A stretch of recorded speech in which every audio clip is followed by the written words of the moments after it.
ነይ ድንግል ነይ ድንግል ነይ ድንግል አማልጅኝ ከልጅሽ ከአማኑኤል እንዳልቀር ወድቄ እንዳይበላኝ ትል። የተወደዳችሁና የተከበራችሁ ተመልካቾቻችን በቅድሚያ የአክብሮት ሰላምታችንን እናቀርባለን። በየሳምንቱ የምናቀርበው አብነቶቻችን የተሰኘውን መርሃ ግብራችንን ወደ እናንተ ይዘን ቀርበናል። በዛሬው መርሃ ግብራችን አንድ እንግዳ ይዘን የቀረብነው እንግዳችን መላከ ገነት በለጠ ይረፉ ይባላሉ። በሰሜን አሜሪካ የኦሃዮና አካባቢው ሀገረ ስብከት ዋና ስራ አስኪያጅ ናቸው። እንደዚሁም በተጨማሪ በየሴንቴሊዩ ቅድስት ማርያምና ቅዱስ ገብርኤል ቤተ ክርስቲያን ዋና አስተዳዳሪ ናቸው። መላከ ገነት በለጠ ይረፉ እንደምታወቀው በኢትዮጵያ በሀገራችን ማለት ነው ወደ ሰሜን አሜሪካ ከመሄዳቸው በፊት ሰፊ አገልግሎት ሲሰጡ የነበሩ ተወዳጅ መምህር አገልጋይ ናቸው። በተለይም በአዲስ አበባ በሳሪስ አካባቢ በአዲስ ኪዳነ ምሕረት የዛች ቤተክርስቲያን መስራች በመሆን ይታወቃሉ። እንደዚሁም በሀገራችን በአራቱም አቅጣጫ እየተዘዋወሩ ወንጌልን ሲሰብኩ እንደዚሁም እግዚአብሔር በሰጣቸው ሀብተ ዝማሬ በዝማሬያትም ምእመናንን ሲያገለግሉ የቆዩ በጣም ተወዳጅ መምህር ናቸው። እንደ እግዚአብሔር ቸርነት ከ20 ዓመት በፊት ወደ ሰሜን እስራኤል ተጉዘው በዚያ ደግሞ በአሜሪካ ያሉ ምእመናንን እያገለገሉ የሚገኙ ናቸው። መላከ ገነት ቀሲስ በለጠ ይረፉ አሁን ወደ ኢትዮጵያ መጥተዋል። ለምን እንደመጡ ምክንያቱን ከእርሳቸው ነው የምንረዳው። እንግዲህ መርሃ ግብራችንን ጀምረናል። እስከ መርሃ ግብራችን ፍጻሜ ድረስ ከኛ ጋር አብራችሁ እንድትቆዩ በአክብሮት ጋብዛለን።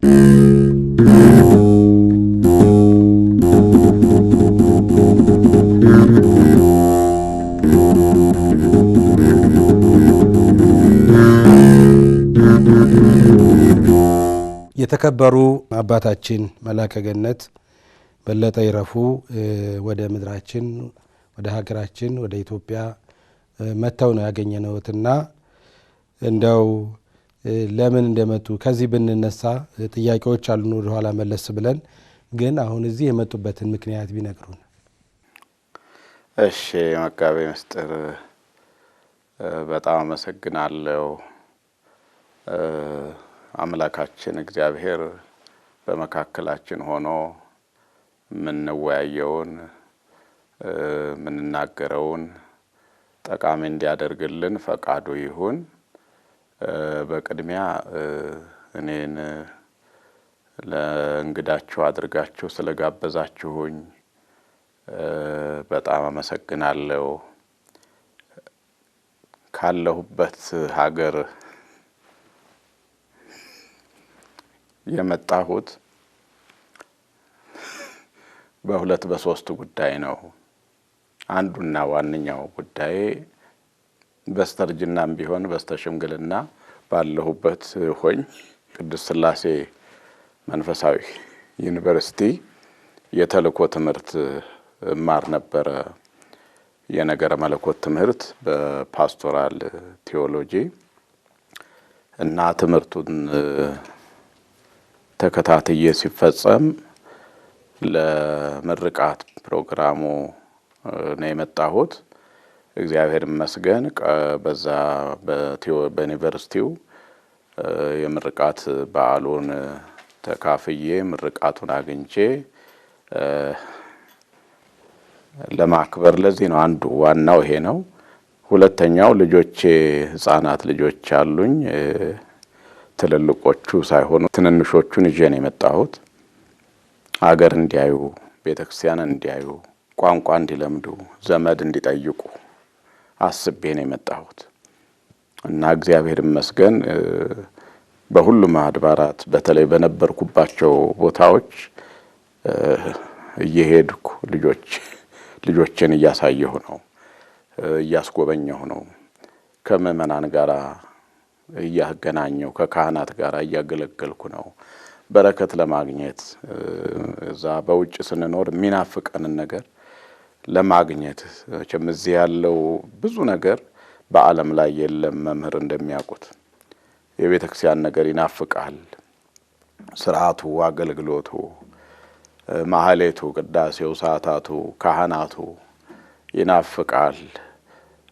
አገሪቱ ራሷ ኢትዮጵያ ትናፍቃለች። ያው እንደሚያውቁት ብዙ ወግና ባህል ያላት አገር ናት እና ያ በዛ መሰረት ናፍቆታችንንም ለመወጣት ነው የመጣ ነው። ባጭሩ የቴዎሎጂውን ትምህርት ለመመረቅ እና ልጆች ደግሞ ለማስተማር ዘመድ ለመጠየቅ አገር ለማወቅ ነው የመጣሁት።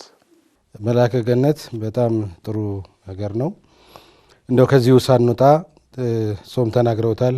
እንዳውም ብሶት እንባም እየተናነቀውት ነበር።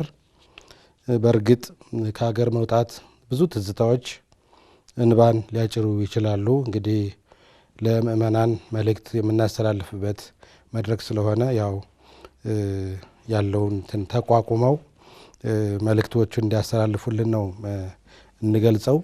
ከዚሁ ሳንወጣ ባሳለፍነው ሰኔ 27 ቀን 2018 ዓመተ ምህረት ብፁዕ ወቅዱስ አባታችን አቡነ ማትያስ ቀዳማዊ ፓትርያርክ ርዕሰ ሊቃነ ጳጳሳት ዘኢትዮጵያ ሊቀ ጳጳስ ዘአክሱም ወዕጨጌ ዘመንበረ ተክለ ሃይማኖት በተገኙበት ብፁዓን አበው ሊቃነ ጳጳሳት በተገኙበት ያው በይፋ በርካታ ደቀ መዛሙርት በከፍተኛ ማዕረግ ተመርቀዋል።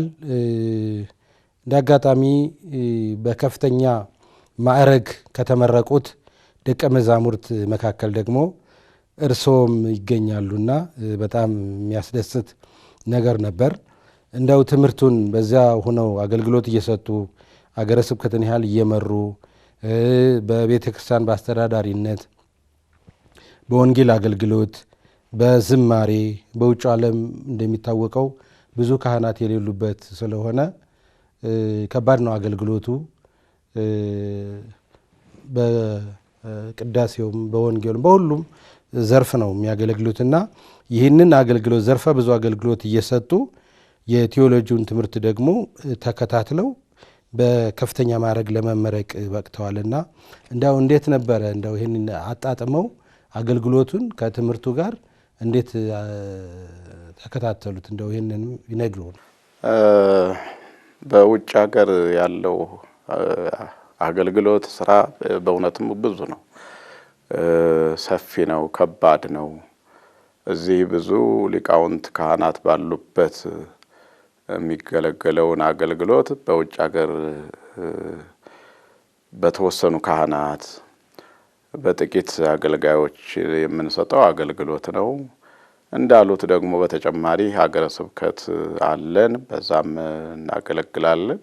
ቅድስት ቤተ ክርስቲያን ስላዘዘችን ያው መታዘዝ ስለሚገባ ነው እንጂ ውጥረቱ ብዙ ነው እና እኔ እግዚአብሔር ይመስገን በደብሬም ጥሩ ምእመናን ጥሩ ካህናትም አሉኝ። ብቻዬን አይደለም አሁንም አገለግለው። ድሮ ብቻዬን ነበርኩ ስጀምር፣ ካህን አልነበረኝም፣ ዲያቆንም አልነበረኝም። ዛሬ ግን እግዚአብሔር ይመስገን በርካታ ካህናት በርካታ ዲያቆናት አሉን። ደብራችን ሰፍቷል፣ አድጓል። በእውነቱ ተወዳጅ ደብር ነው ያለን። በነገራችን ላይ የሴንት ሊዮስ ደብረ ናዝሬት ቅድስት ማርያም እና ቅዱስ ገብርኤል በስቴቱ ራሱ አንድ ቤተ ክርስቲያን ነው፣ ልዩነት የለም። ወጣትና ጥሩ ካህናት አሁን አሉን እና ያ ያግዘኛል ጊዜ ሰጥ እንዳገኝ። በአገረ ስብከትም ቢሆን ያው እንደዚህ እንደ ኢትዮጵያው ሀገረ ስብከት ብዙ ውጥረት ያለበት አይደለም። ውጥረቱ እዛም በአብያተ ክርስቲያናቱ በርቀት ስለሚኖሩ የነዛን ጉዳይ እንደው አልፎ አልፎ ለማገዝ ካልሆነ በስተቀር በየደብሩ ራሱን የቻለ ሰበካ ጉባኤ አስተዳደር ካህናት አሉት እና በሀገረ ስብከት ላይ ጫና የለውም። ሌሎችም ደግሞ አብረውን የሚሰሩ የመምሪያ ኃላፊዎች አሉን ከሊቀ ጳጳሱ በታች ነው የሚያገለግሉና አብረውን ስለሚያግዙ በመረዳዳት ነው የምንሰራው እና ብዙ ይሄኛው አልከበደም። እኔ እድሜ እየጨመረ ሲሄድ እውቀት እያነሰ ይመጣል። በልጅነት እንዲያው ያወቅን መስሎን፣ ነገር ግን እድሜያችን ከፍ ሲል ኃላፊነትም ሲጨምር የነበረን እውቀት እያነሰ ይመጣል። ቤተክርስቲያን ደግሞ ዛሬ ብዙ አማኞቿ በእውነቱ ሃይማኖታቸውን እየተረዱ እያወቁ መማር እየፈለጉ ነው ያሉትና እየተዘጋጁ መቅረብ እየተማሩ ደግሞ ቢቻል ከፊት መምራት ባይቻል እንኳን ከተመሪው ጋር እኩል ለመሄድ መማር ጠቃሚ ነው የሚል ውሳኔ ላይ ደርሼ ያው ተመችቶ ተሟልቶ አይደለም ልክ ነው። ነገር ግን ያለኝን ጊዜ ወደዛ ትኩረት በመስጠት የተልእኮ ትምህርቱ መምህራኑ ትምህርቱን ይልካሉ፣ ጥናት ይደረጋል፣ ሞጁሉ ይላካል፣ ትምህርቱ እሱን እናነባለን፣ ጥያቄያችን እናቀርባለን በየጊዜው እና ደግሞም የሚያግዙኝም አሉ። ማለት በእውቀት ከኔ የሚሻሉትን እጠይቃለሁ። ብዙ ተባባሪዎች አሉኝ። እንዲያው እድሉን ከሰጡኝ በኋላ እንዲያው ጠቅሼ አመሰግናለሁ። ለመመረቅ እንድበቃ የኔ ብቻ ጥረት አይደለም። ከቤት ጀምሮ ከባለቤቴ ብዙ አዋቂዎች ይረዱኛል።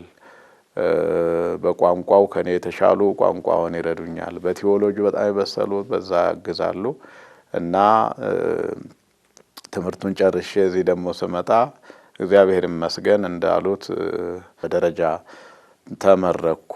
እኔም ደስ ብሎኛል፣ እግዚአብሔር ይመስገን። እና በዚህ ነው እንግዲህ ወደ ትምህርቱ ያዘነበልኩት እንጂ ተሟልቶልን አይደለም። ብዙ ውጥረት ያለው የግል ህይወት አለ፣ የቤተሰብ ህይወት አለ፣ የምእመናን አገልግሎት አለ፣ የጤና ጉዳይ አለ። ተጨማሪ ደግሞ በሀገረ ስብከት ተዚህም ውጭ መቼም ያው እዚህ ሀገር የቤተሰብ ናፍቆት አለ፣ የወገን ናፍቆት አለ። ቤተክርስቲያን ያንን ሁሉ ተቋቁመን ነው። ግን ትምህርቱ ጠቃሚ ስለሆነ እዛም ሀገር ኤስድሮስ ሴሚናሪ በማህበረ ቅዱሳን የተዘጋጀ በየ3 አመቱ እያስመረቀ ያለው ትምህርት ቤት አለ። እዛም ገብቼ ተምር ያለው ብዙ መምህራን እዚህ ቴዎሎጂ የሚያስተምሩ የነበሩ ያው እዛ መጥተዋል። እንደሚያውቋቸው ትልልቆቹ መምህራን እነሱ ናቸው እዛ የሚያስተማሩን እና እንደዚህ ነው ምንማረው። መልካም መላከ ገነት፣ እንግዲህ ከዚህ ከትምህርት ዓለም ሳንወጣ ኋላ የምንመለስባቸው ጥያቄዎች ይኖራሉ። እንዲያው በቤተ ክርስቲያናችን እንደው ለማስታወስ መምህሮቹንም ጭምር ለማስታወስ እንዲጠቅም የተማሯቸውን የቤተ ክርስቲያን የአብነት ትምህርቶች እንደዚሁም ደግሞ በአካዳሚኩም ዓለም ያለውን እንደው በዚሁ እግረ መንገዱን ቢነግሩን። እግዚአብሔር ይስጥልኝ። እንደው በዚህ በኩል አሁን ጠቃሚ የሆነ ነገር ምለው የለኝም። እንዲያው እዚህ ነበርኩ እዚህ ተማርኩ ብሎ ለመጥቀስ ነው። እኔ እንግዲህ ገጠሪቱ ኢትዮጵያ ላይ ነው የተወለድኩት። የመጀመሪያው የግብረ ዲቁና ትምህርቴን በዛው በገጠር አካባቢ ነው የተማርኩት። አስተማሪያችን እንዲያው ብዙዎች አስተምረውናል፣ ግን በዋናነት ብፁዕ አቡነ ሰላማ ተብለው መጨረሻ አሁን በአጸደ ነፍስ የሚገኙት በረከታቸው ይደርብን። ያን ጊዜ ቆሞስ አባ ሀረገወይን ይባሉ ነበር። የፊደል ገበታን ያስቆጠሩኝ፣ ውዳሴ ማርያም ያስተማሩኝ እሳቸው ናቸው። ደግሞ በኋላ ቀጣዩን ትምህርት ሊቀ ልሳናት ነቃ ጥበብ ቸኮል የሚባሉ የድጓ መምህር ነበሩ። በዛው ወደ ያደግኩት የተማርኩት በዚህ በደቡብ ኢትዮጵያ አርሲ ተብሎ የሚጠራው ያን ጊዜ ክፍለ ሀገር ነበር። በዛ ነው እንግዲህ ብፁዕ አቡነ ሰላማም በስሬ ከተማ ቅዱስ ጊዮርጊስ ቤተክርስቲያን ነው ያስተማሩን። በርካታ ደቀ መዛሙርት ነበራቸው እሳቸው። እኛኛውም ጀጁ ከተማ ይባላል አርወዬ ባለወልድ ቤተክርስቲያን ነበሩ። እሳቸው ናቸው የመጀመሪያውን እንግዲህ እዛ ነው የተማርኩት። በኋላ በዲቁና እያገለገልኩ ከቆየሁ በኋላ ወደ ዋናው ከተማ አዲስ አበባ መጣሁ። ወንድሜ ነው ያመጣኝ። በነገራችን ላይ ትልቅ ወንድም ነበር አለኝ። ያን ጊዜ ምስካየ ኅዙናን መድኃኔዓለም ዋና ጸሐፊ ነበረ። እኛ ወንድም ጸጋ እንለዋለን። ሊቀ መዘምራን ጸጋዬ ይረፉ ይባላል። የቤተ ክርስቲያን ባለሙያ ሰው ነው፣ ትልቅ ሰው ነው። ወደዚህ አመጣኝ እና መጣሁና ምስካየ ኅዙናን መድኃኔዓለም ነው መጀመሪያ የገባሁት። የሰዓታት ትምህርት ከራሱ ከወንድሜ ተማርኩ። የመጨረሻ ቀጨኔ ደብረ ሰላም መድኃኔዓለም በደጠኝነት ገባሁ። ትልቅ ደብር ነው እንደሚያውቁት እና ልጅነቴንም አይተው አገልግሎቴን እንዲያው የልጅነት ነውና ወደውልኝ ወደ መደበኛ አገልግሎት ወደ ቅዳሴው አሰማሩኝ። ቅዳሴ መምህር አሉ እዛ ያን ጊዜ መምህር የኔታ ሙሴ ይባላሉ። የሚገርመውት እንግዲህ ይሄ 40 ዓመት ታሪክ ነው፣ ረጅም ነው እና ያን ጊዜ እሳቸው ቅዳሴ መምህር ናቸው። ብዙ ደቀ መዛሙርት ነበራቸው። እሳቸው ጋር ተማርኩ።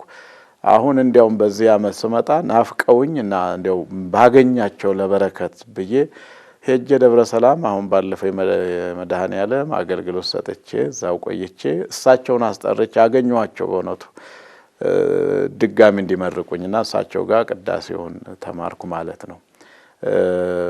በአካዳሚክ ትምህርቱ በኩል የጀመርኩት እዛው አገር ቤት ነው። ያን ጊዜ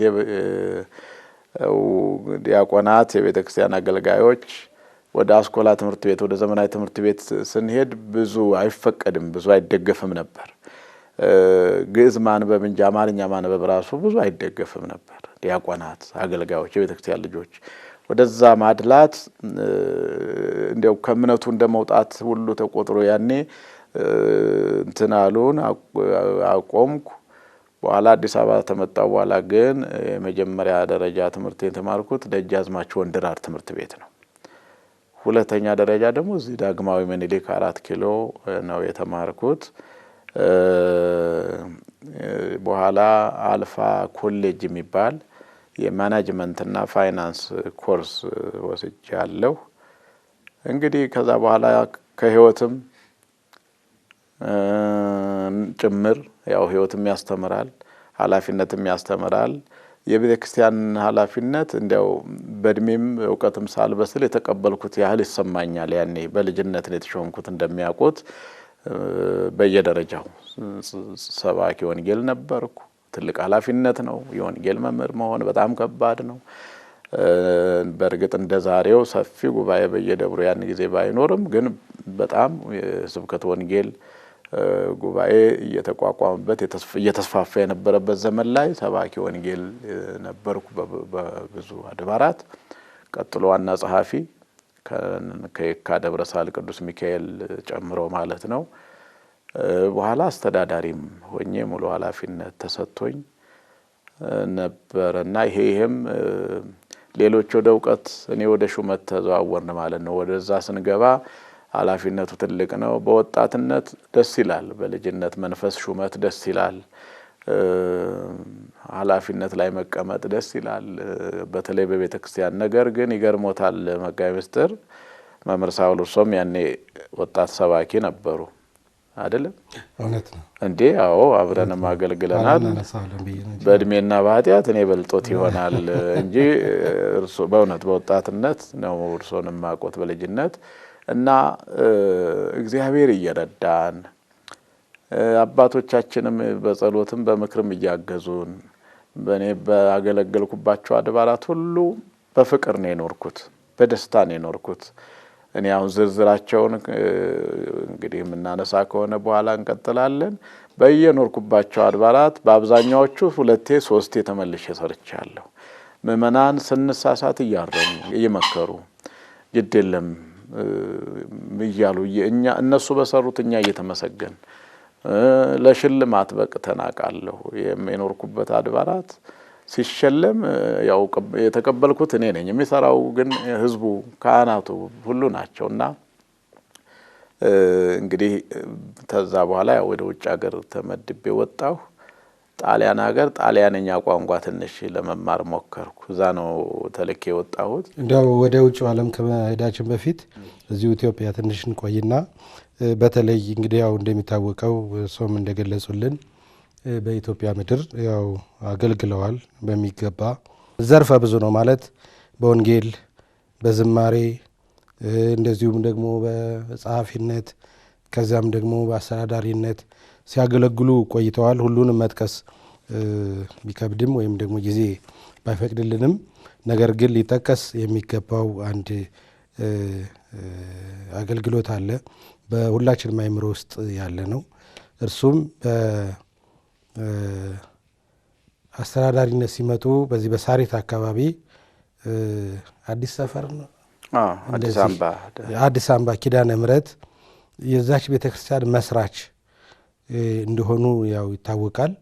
እንደው ስለዚያ አንስተን እንደው ለአብነት ያህል እሷን አስታውሰን ወደሚቀጥለው ብንሄድ እንግዲህ አዲስ አምባ ደብረገነት ኪዳነ ምሕረት ሳሪስ ያለችው እኔ ከኔ በፊት ነው የተመሰረተችው። መስራች እንኳን ልባል አልችልም። ነገር ግን ተመድቤ እዛ ሄድኩ። መልካም ሕዝብ ያላት ቤተክርስቲያን ናት እና በኖርኩበት ጊዜ ከሕዝቡም ከካህናቱም ጋራ የነበረን አንድነት፣ ፍቅር፣ የአገልግሎት ፍላጎት በጣም የሰመረ ነበር እና እንግዲህ እግዚአብሔር እየረዳን እንዳልኩት ለካህናቱ ስልጠና ለሕዝቡም የወንጌል ትምህርት እየሰጠን በጣም ተወዳጅ ቦታ ሆኖልኝ ነው የኖርኩት። ዛሬም ስመላለስ በእውነቱ በዛ ቦታ ላይ ያለኝ ፍቅርና አክብሮት እኔ ወደው ስፍራ ነው። ቅድም እንዳሉት እዛ ስንኖር ብዙ ገጠመኞች፣ ብዙ ታሪኮች አሉት ቦታው። ፈተና የሚያጋጠምበት ጊዜ አለ። በእሳት ተቃጥላ በሕዝቡ ፍጹም ትጋትና አንድነት ነው ፈጥና የተሰራችው። ድጋሚም ሊያቃጥሏት የአማንያን መጥተው እግዚአብሔር አጋልጧቸው ፍርድ ቤት አቁሜ 2 ዓመት ተፈርዶበት ዳኝነት የተሰጠበትም ሁሉ አለ ቤተክርስቲያኗ ድጋሚ ለማቃጠል እና እንደገና በልማት በመልካም አስተዳደር በስብከተ ወንጌል በዛን ወቅት ከአዲስ አበባ አድባራት አንደኛ ተብለን በብፁዕ ቅዱስ አቡነ ጳውሎስ እጅ በዛ ዘመን የሀገረ ስብከቱ ስራ አስኪያጅ የነበሩት አሁን ብፁዕ አቡነ ሳሙኤል የልማትና ኮሚሽነር ምንድን ነው የሚባሉት? ልማትና ክርስቲያናዊ ተራድኦ ኮሚሽን። እሳቸው የአዲስ አበባ ሀገረ ስብከቱ ስራ አስኪያጅ ነበሩ። ያወዳድሩ ነበር አድባራቱን በእውነቱ ያተጉ ነበር እና እዚህ መተን መንበረ ፓትርያርክ ሽልማት ተቀብለናል። ይሄ ማለት በሌሎቹ አድባራት ከሚሰሩ ስራ የሚበልጥ ሰርተን ሳይሆን በትንሿ ቤተክርስቲያን ትንሽ ልጅ ትንሽም ነገር ቢሰራ ይታያልም ይመሰገናልም እንደ እድሜው ነው።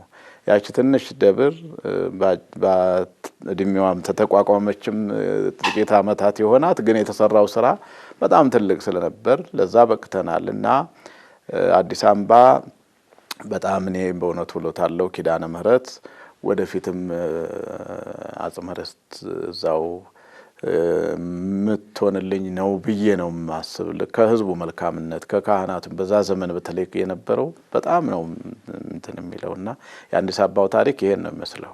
አመሰግናለሁ መልአከ ገነት። አሁንም የኢትዮጵያ ውስጥ ነው የምንቆየው። ትንሽ ያው እንደሚታወቀው የኢትዮጵያ ሕዝብ የኢትዮጵያ ኦርቶዶክስ ተዋሕዶ ቤተክርስቲያን ምእመናን የሚያውቁት በተለይ በሀብተ ዝማሬ ነው። እኔም ያው በወንጌል መምህርነት እንደተጠበቀ ሆኖ በተለይ ደግሞ የዝማሬው ጸጋ የተለየ ስለነበር በዛን የተዋወቅ ነው። ዓመተ ምሕረቱን በእውነት ማስታወስ ይከብደኛል። ደቡብ ወሎ ሀገረ ስብከት እየሰራሁኝ እዛ መጥተው ነበረ ለወንጌል አገልግሎት። እንግዲህ ያየሁትን ነው ማስታወስ የምፈልገው እንጂ ያው በተለያዩ አቅጣጫዎች ወንጌል ይሰብካሉ፣ ይዘምራሉ። ግን በልቤ በአይምሮዬ ውስጥ ያለ አገልግሎት ነበር ያን ጊዜ እና በአሁኑ ሰዓት በአጸደ ነፍስ የሚገኙት ታላቁ ባህታዊ ሊቀ ትጉሃን አባ መፍቀሬ ሰብ ወልደ ኪዳን ያን ጊዜ በዚያ እሳቸው ነበሩና እና ዝማሬ ሲዘምሩ አስታውሳለሁ። ነይ ድንግል እንዳልቀር ወድቄ እንዳይበላይ ትል አማልጅኝ ከልጅሽ ከመድኃኔ ዓለም የሚል ዝማሬ ሲዘምሩ ባህታዊ አባታችን አባ መፍቀሬ ሰብ ያለቅሱ ነበረ።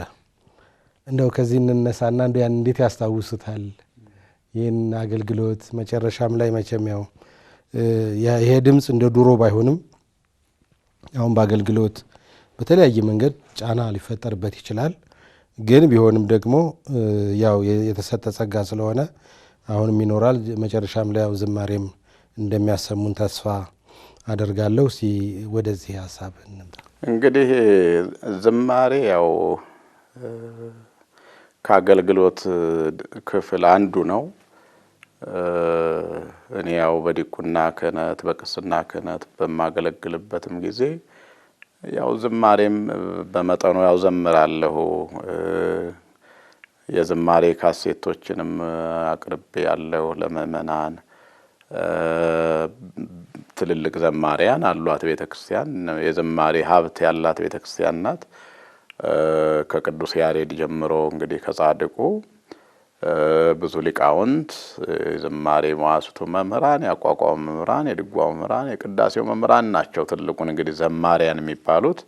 ከዚያ ቀጥሎ ደግሞ ያው ለምእመናን በማቅረብ ታዋቂና አዋቂ የሆኑ ዘማሪያን አሉ። ነገር ግን እኔ ደግሞ ያው እንዳሉት እግዚአብሔር የፈቀደውን ያህል ዝማሬ አቀርባለሁ። እርሶና እኔ እንግዲህ ስንገናኝ እንኳን ዘመኑን አልጠቀሱት ተመልካች እንደው ምን ያህል ሸምግለዋል እንዳይለን፣ ረጅም ነው አመቱ ቆይቷል። ልክ ነው፣ አለመጥቀሱ ይሻላል። እግዚአብሔር ይመስገን ያን ጊዜ በደሴ ቅዱስ ገብርኤል ትልልቅ ጉባኤ ይደረግ ነበር። መቼም እዛ የሊቃውንት ቦታ ነው፣ ብዙ የፍቅር አገር፣ ደስ ይላል። ቅዱስ ገብርኤል ስንመጣ አባታችን አባ መፍቀሬ ሰብ የጉባኤው መሪ ናቸው። ይካፈላሉ፣ አብረውን ያስተባብራሉ፣ ቁጭ ብለው እንዲሁ ይሰማሉ፣ እኛን ያበረታሉ። በረከታቸው ይደርብን። በእውነቱ ትልቅ አባት ነበሩ። ለሀገር ለወገን የሚጸልዩ የሚያስቡ በጣም እና ያን ጊዜ እኛ እንደ አቅማችን ስናገለግል በጣም እሳቸው መሰጣሉ፣ ያነባሉ። እንግዲህ መንፈሳዊ ሰው የሚያስበው ትልቁን ነገር ነውና ዝማሬው የኛ ነገር ሳይሆን ዝማሬው መልእክቱ እሳቸው የሚረዱበት መንገድ በጣም የተለየ ነበርና ነይ ድንግል ነይ ድንግል ነይ ድንግል አማልጅኝ ከልጅሽ ከአማኑኤል እንዳልቀር ወድቄ እንዳይበላኝ ትል ነው የሚለው። እንግዲህ ትሉ የማያንቀላፋበት እሳቱ የማይጠፋበት ይባላል። ያው መንግስተ ሰማያት ውስጥ ትል አለ ማለት ሳይሆን ግን የማያሳርፍ መከራ ውስጥ እንዳልገባ ድንግል ማርያም ነይ አማልጅኝ ከልጅሽ ከአማኑኤል ስንል እሳቸው በጣም እንትን ይሉን ነበር እና እንግዲህ እንዳሉት ነው ዛሬ በድሮ ኃይል በድሮ በልጅነት መንፈስ ልንአዜብ ልንጮህ ባንችልም ያውንም ድረስ ዘምራለሁ። በኋላ እንግዲህ ታዘዝ ይሆናል። እዚሁ አጋጣሚ ነይ ድንግል ለባህታዊ መፍቀሬ ሰብ እንደው መታሰቢያም እንድትሆን እንደው በዜማዋንም ጭምር ቢነግሩ ነው። ነይ ድንግል ነይ ድንግል ነይ ድንግል አማልጅኝ ከልጅሽ ከአማኑኤል እንዳልቀር ወድቄ እንዳይበላኝ ትል ነይ ድንግል ነይ ድንግል ነይ ድንግል አማልጅኝ ከልጅሽ ከአማኑኤል እንዳልቀር ወድቄ እንዳይበላኝ ትል